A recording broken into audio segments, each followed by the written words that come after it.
Hello students, class 11th RBSE physics chapter second unit and measurements continue चल रहा है।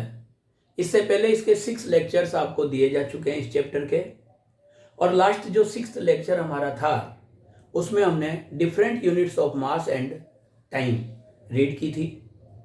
उससे पहले हमने 5th लेक्चर में different units of distance read की थी, और उनमें एक दूसरे में रिलेशन भी हमने निकाला था कि लार्जेस्ट यूनिट्स में जो रिलेशन होता है लाइट ईयर में, एस्ट्रोनॉमिकल यूनिट में और पारसेक में, इनमें हमने रिलेशन भी कैलकुलेट किया था।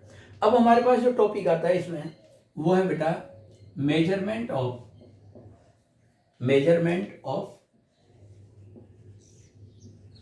लार्ज डिस्टेंस है। मेजरमेंट ऑफ लार्ज डिस्टेंस है।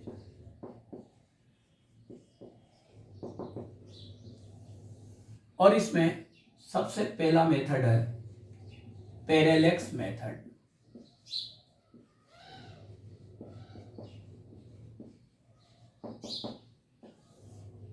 पैरेलेक्स मेथड क्वेश्चन हमारे माइंड में आता है कि पैरेलेक्स क्या है। तो देखो, अगर हम अपने पेन को फ्रंट में रखकर और एक बार हम लेफ्ट राइट आई से देखें और एक बार लेफ्ट आई से देखें तो बैकग्राउंड के रेस्पेक्ट में हमें इसकी पोजीशन चेंज होती हुई दिखाई देती है। आप ये प्रैक्टिकली करके देख सकते हैं। बैकग्राउंड यानी बैक की जो वॉल है, दीवार है, उसके रेस्पेक्ट में अगर आप इस तरीके से ये पेन को रखेंगे और पहले एक बार लेफ्ट आई से देखेंगे और फिर राइट आई से देखेंगे तो आपको इसकी पोजीशन चेंज होती हुई दिखाई देगी। यही आपके पास क्या बोला जाता है? पैरेलेक्स बोला जाता है। बैकग्राउंड के रेस्पेक्ट में पोजीशन चेंज होना। तो हम यहाँ डेफिनेशन दे सकते हैं, when an object scene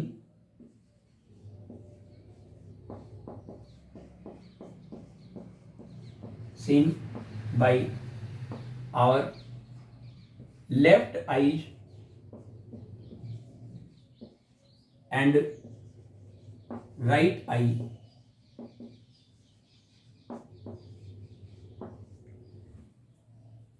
eye alternatively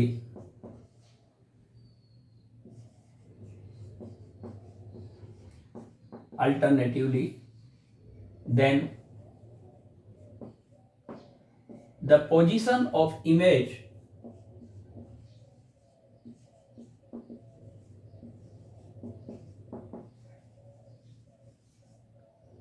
is changes with respect to its background. With respect to its background. This is called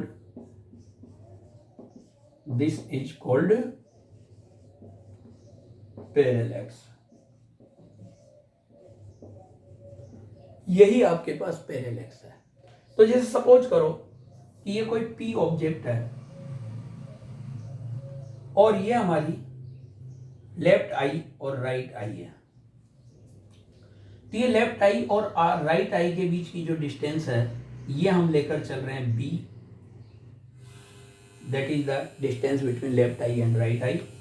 और p ऑब्जेक्ट की दोनों आईज से जो डिस्टेंस है ये सपोज करो x है।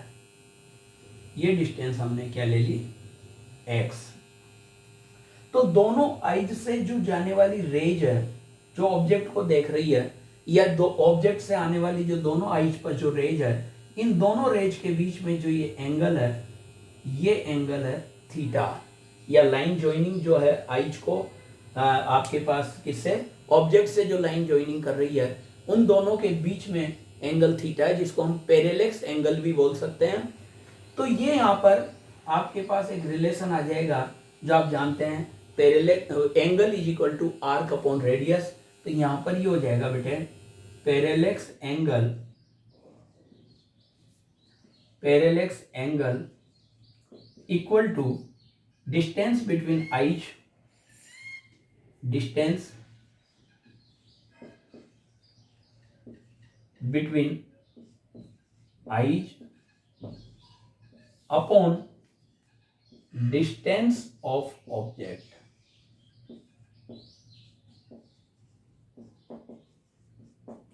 ये P, तो ये यहां पर आपके पास थीटा इज इक्वल टू आ जाता है बेटे B अपॉन एक्स। ये आर्क अपॉन रेडियस से ही कैलकुलेट हुआ है, और यहां आप अगर x निकालना चाहें तो ये x is equal to B upon theta. Means आपको अपनी आइज के बीच की डिस्टेंस मालूम हो और ऑब्जेक्ट का जो एंगल बन रहा है उस एंगल की वैल्यू या पैरेलक्स एंगल की वैल्यू कैलकुलेटेड हो, तो जब ये दोनों वैल्यू यहां पर पुट कर देंगे तो आपको distance of object from your eyes calculate हो जाएगी। इस मेथड का यूज किया जाता है बेटा जैसे कोई भी एस्ट्रोनॉमिकल यूनिट की साइज फाइंड आउट करने में, एस्ट्रोनॉमिकल ऑब्जेक्ट की, या यूं कह दीजिए कि डायमीटर ऑफ मून। जैसे आप यहां पर देखिए किस तरीके से कैलकुलेट होता है।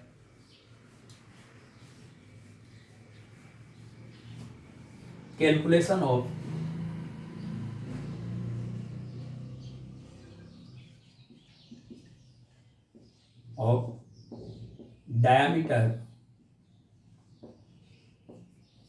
डायमीटर ऑफ मून, और मून की जगह कोई भी एस्ट्रोनॉमिकल ऑब्जेक्ट भी लिया जा सकता है। हम मून का एग्जांपल ले रहे हैं, तो इसको क्या है कि ये जो मून है, ये मून, ये यहां पर हम मून लेकर चल रहे हैं, ये इसके डायमेट्रिकल एंड्स है बेटा। ये कैपिटल डी इसका डायमीटर है, ओ सेंटर लेकर चलिए इसका, ये diameter A B, diametrical ends. इन दोनों एंड्स को ये अर्थ से, यहां पर ये अर्थ जहां से हम देख रहे हैं, तो अर्थ के एक डेफिनिट पॉइंट से इस डायमेट्रिकल एंड्स के दोनों पार्ट्स को हम सेपरेटली सीन करते हैं। इस ए की पॉइंट से ये इस तरीके से यहाँ पर ये, जैसे टेलीस्कोप अगर मान लीजिए लेते हैं, तो टेलीस्कोप की जैसे ये ट्यूब यूं और ये ट्यूब यूं, ये दोनों ट्यूब जैसे यूं लेकर और यूं लेकर करेंगे तो दोनों के बीच का एंगल हमें ये पता लगेगा। ये एंगल हमने देख लिया, सपोज करो थीटा, और इस पॉइंट से हम ये सिलेक्शन कर रहे हैं, ये अर्थ पर है, ठीक है। तो यहां से ये डिस्टेंस स्मॉल डी अगर हमें कैलकुलेट करनी है, मून की डिस्टेंस या डायमीटर कैलकुलेट करना है, तो हमें ये डिस्टेंस मालूम होनी चाहिए। तो ये रेडियस का काम कर रही है, तो यहां पर भी उसी तरीके से बात आ जाएगी, angle is equal to arc upon radius, arc upon radius.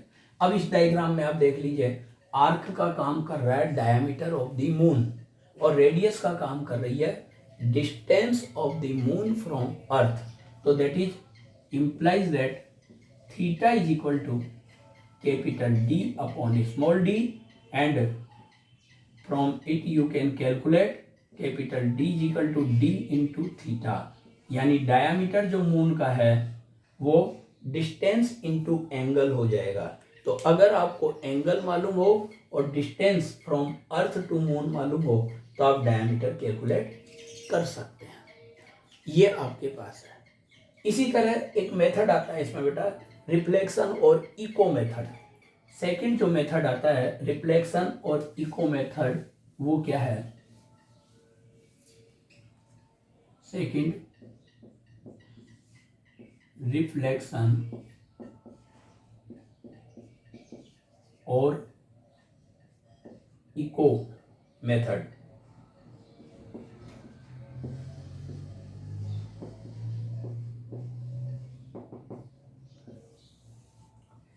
Actually eco किसे कहते हैं कि कोई भी साउंड अगर मान लीजिए कि किसी फ्रंट ऑब्स्टेकल से या फ्रंट कोई भी जैसे रेजिस्टेंस है, कोई भी जैसे आपके पास सपोज करो कोई पहाड़ी जैसे यूँ ले लीजिए, या वॉल ले लीजिए, दीवार ले लीजिए, उससे जब साउंड रिफ्लेक्ट होकर वापस आती है तो उसको बोलते हैं eco.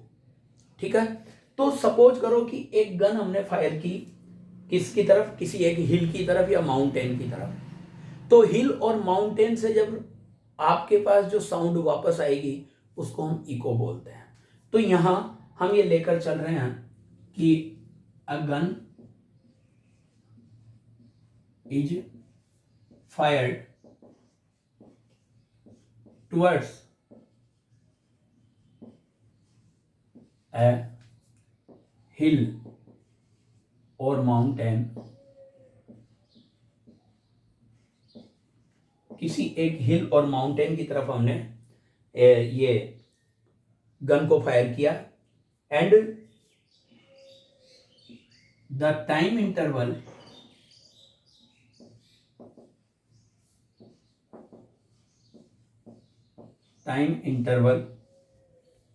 Between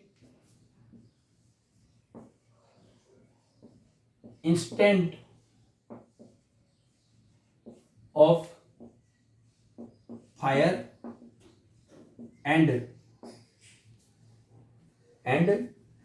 hearing the echo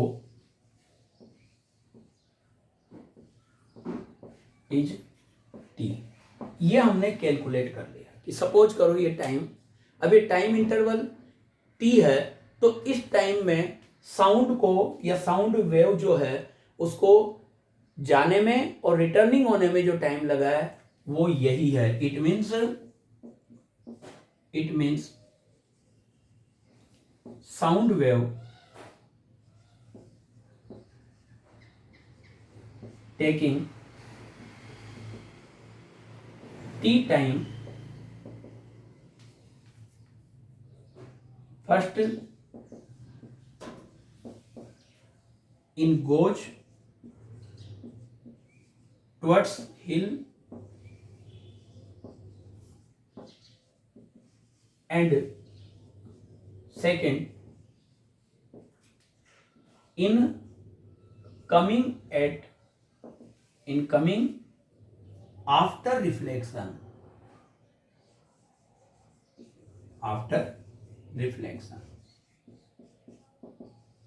जैसे आप यूं समझ सकते हैं कि ये कोई भी एक हिल है और यहां से आपने एक गन फायर किया है, कोई भी गन, जैसे ये कोई भी बुलेट आपने फायर किया है, तो इस बुलेट को यहां तक जाने में और यहां से वापस इसके इको को यहां तक आने में ये टाइम आपके पास टी लिया हमने। ये जो हमने टाइम लिया है यहाँ टाइम इंटरवल, वो कौन से इंस्टेंट के बीच में लिया, फायरिंग के इंस्टेंट में और हियरिंग के बीच में। तो ये टी टाइम में अगर सपोज करो कि ये डिस्टेंस डी है, तो इस साउंड ने कितनी डिस्टेंस कवर कर ली इस टाइम में, 2d, डी तो जाते समय और डी आते समय, तो टोटल डिस्टेंस कितनी हो गई बेटे, 2d। तो इफ स्पीड ऑफ साउंड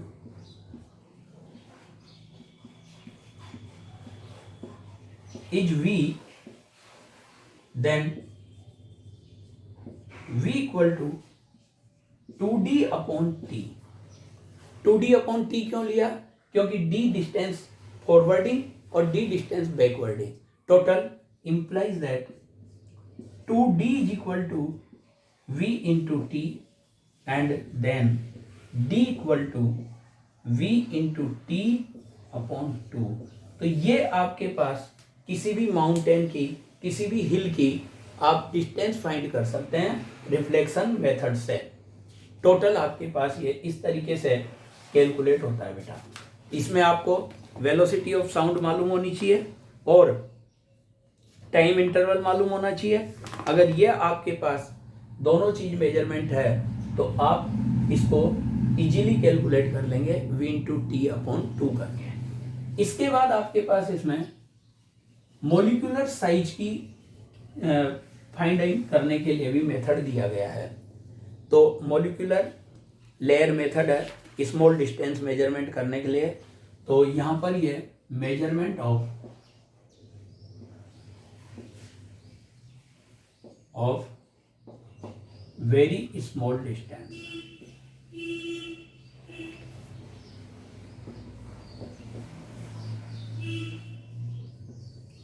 और इसमें हम मॉलिक्यूलर साइज फाइंड कर रहे हैं, तो उसके लिए हम जो मेथड ले रहे हैं वो मॉलिक्यूलर लेयर मेथड ले रहे हैं बेटा, molecular layer method.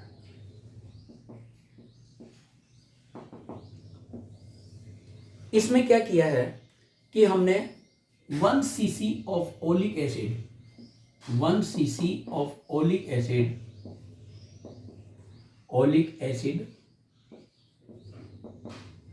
Mix with alcohol and make 20 cc solution. 1 cc centimetre cube oleic acid को एल्कोहल में मिक्स करके और हमने 20 cc सॉल्यूशन ले लिया and separate 1 cc from it. और इसमें से हमने 1 cc सेपरेट किया। तो ये जो 1 cc सेपरेट करेंगे, in this quantity of oleic acid is 1/20 cc. Now again this 1 cc mix with alcohol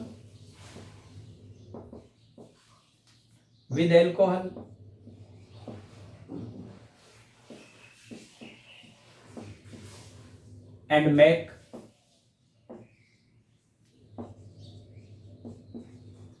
20 cc solution and separate 1 cc from it. So now in this 1 cc quantity of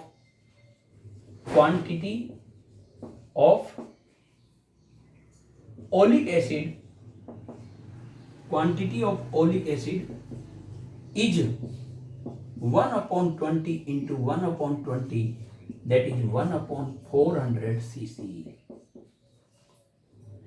तो हम इसमें ये हमने एक तरीके से concentration calculate किया है। If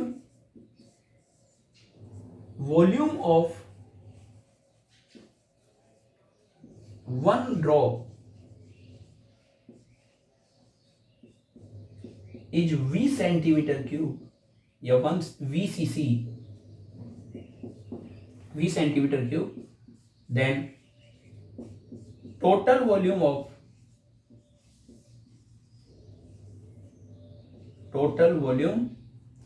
of n drops is NVCC, in which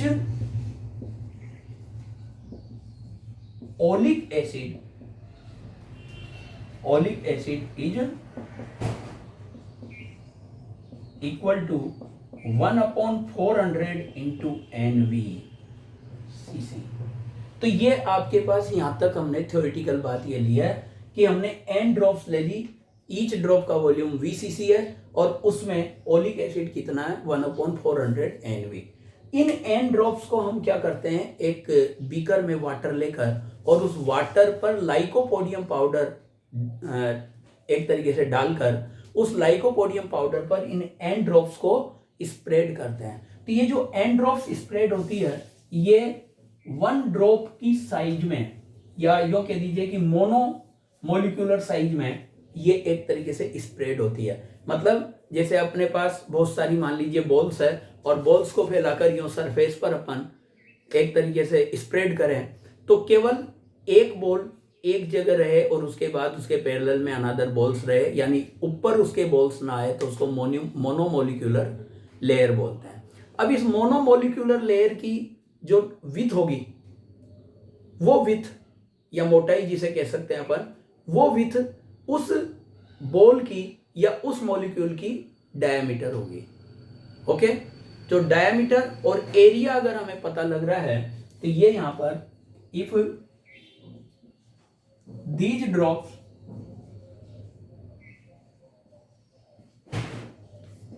spread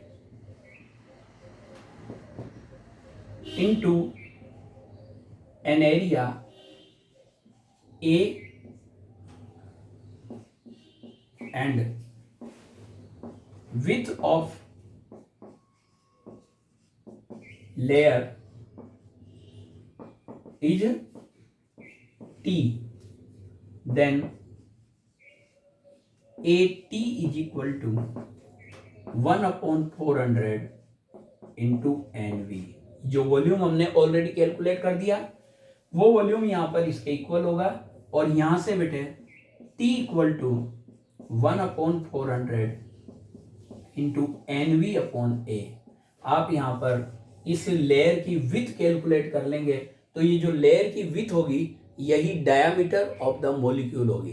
क्यों? क्योंकि जस्ट मैंने अभी बताया आपको ये मोनोमोलिक्यूलर लेयर है, तो एक मॉलिक्यूल का जो डायमीटर होगा वही इस लेयर की विथ होगी। ये विथ कैलकुलेट हो जाएगी, एरिया आपके पास वो लेयर का कितना स्प्रेड हुआ है वो मालूम होगा। ये ऑलरेडी सारी बातें हमने कैलकुलेट कर ली।